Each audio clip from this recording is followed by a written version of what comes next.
Hi, folks. I'm Scott Giles. I'm a certified hypno coach and a diplomate of the National Guild of Hypnotists. Thank you for tuning in to my Facebook Live video. I do one of these every Saturday afternoon at about 2:30, and always on a topic related to hypnosis or the craft of hypno coaching, which is a combination of life coaching and the hypnotic arts and sciences. And I find that that's a very powerful combination, the combination of the two being more effective than either one alone. Well, today I want to talk about how to be a spiritual badass.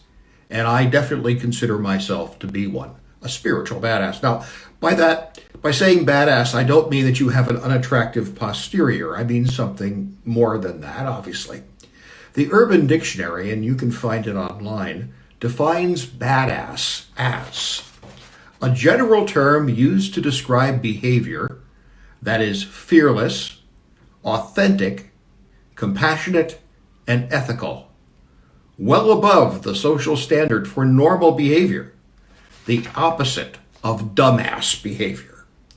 Well, that's a kind of a neat thing. If that's the definition of being a badass, fearless, authentic, compassionate, ethical, well above the standards of normal and the opposite of dumbass, that's something I think we should all try for. Now, in the National Guild of Hypnotists, I'm a member of the advisory board, and on that board, I carry the legislation and governmental concerns portfolio. So often I'm at a board meeting, and I'll talk about some approach we should take to influence a particular lawmaker or something like that. And I can be pretty pointed in the kind of things that I recommend. And often the other members of the board just sort of turn to me and say, "Are you sure you're a minister?" Well, yes, I am sure. In addition to my role as a consulting hypnotist, I'm also a fully credentialed clergyman. I'm an ordained Unitarian Universalist minister, one of the oldest denominations in America. I have the pleasure of also being a board-certified chaplain, which is an additional postgraduate program clergy can take to be trained to do healthcare. I'm in full and vital fellowship, both as a community minister and as a parish minister, and directly affiliated with Countryside Church Unitarian Universalist in Palatine, Illinois. So I am indeed a minister, but I do probably take sort of an unhealthy pleasure in pricking the balloons of those people who have preconceptions about what a minister is like.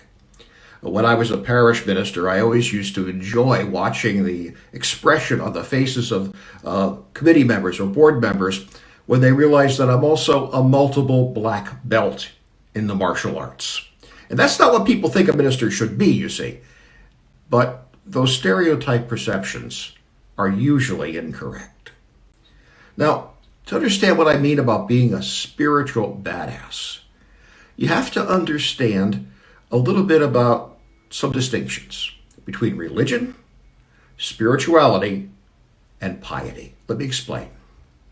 Religion is a horizontal tradition, if you think of it as a graph. It unites you to a trend in history, a denominational history, to other people in a congregation. It works on the horizontal plane. Spirituality takes you in a vertical direction. It unites you to something greater than yourself or more immanent within yourself. And that's the thing to get. You can be spiritual and have no religion. You can be religious and have no spirituality. Now, I would argue it's best to have both, but they're quite different. Religion is attending church. It's claiming a denominational identity. It's engaging in certain ritual practices. It is engaging in certain kinds of political practices sometimes as well. All on the horizontal plane. There's nothing transcendent about religion as such. Spirituality is where the transcendence comes in, uniting you to something greater or more immanent within.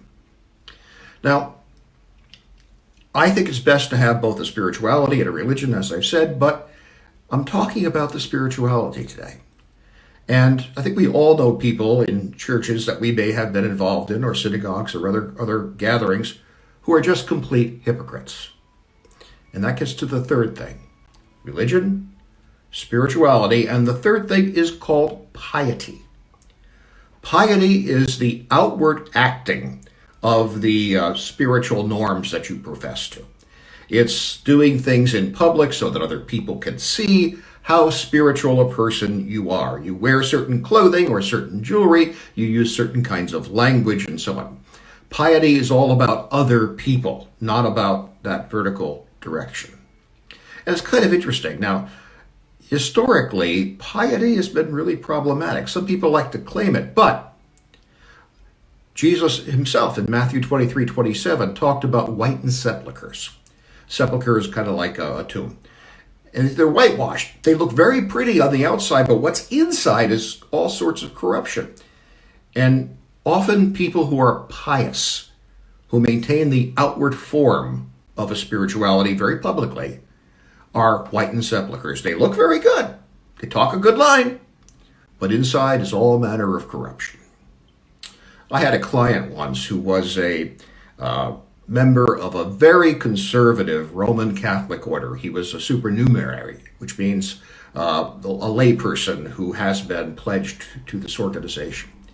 And, he wore a crucifix ring, he had a cross lapel pin, he had an ixus tie, it's Greek for Jesus, and every seventh word out of his mouth was Jesus. And he was involved in all kinds of public acts of adoration and processions and all that sort of stuff. He's the only client I've ever had who stiffs me. His check bounced, he wouldn't make it good, told me to take him to court. No connection at all between the values he professed and his actual behavior. Whitened sepulchre. Pious, but not spiritual, because not in any sort of a direct relationship with something greater than him or deeper within him. There's a famous theologian named Dietrich Bonhoeffer, died during World War II in a concentration camp. He talked about the danger of using one's spirituality to obtain what he called cheap grace. Cheap grace is when you take your spirituality and you use it either as a weapon to coerce other people. Well, if you were really a Christian or really a good Jew, you wouldn't do such a thing. Or you use it as a way of avoiding difficult issues. Well, I'll just read what the Pope says about this, and I'm not going to think for myself. I'll just follow the rule book and profess to those answers, even if I really don't know if they work for me. That's cheap grace. If you want to be a spiritual badass, you have to forswear cheap grace.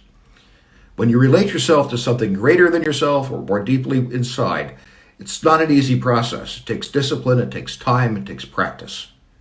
There's no easy, cheap way to do it. It takes work, and it can even be a little scary.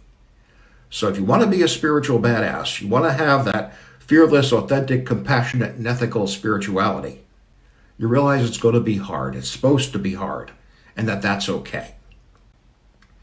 The other thing, walk your talk. The client I mentioned certainly didn't. You want to be a person who means what they say, says what they mean, and, I don't use God language that often. I mean, my personal spiritual life, I do, but in talking to others, I'm not talking about what God wants them to do, which is probably why they turned to me and said, are you sure you're a minister? Because I don't sound like one. But I don't use my spirituality to try to persuade others. I don't try to use it as a solution to problems. I don't tell clients who are suffering in pain, well, just trust the angels. I've actually heard colleagues do that one.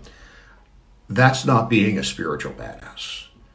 Being a spiritual badass is being as honest and as full of integrity as you can. It means saying what you mean, meaning what you say.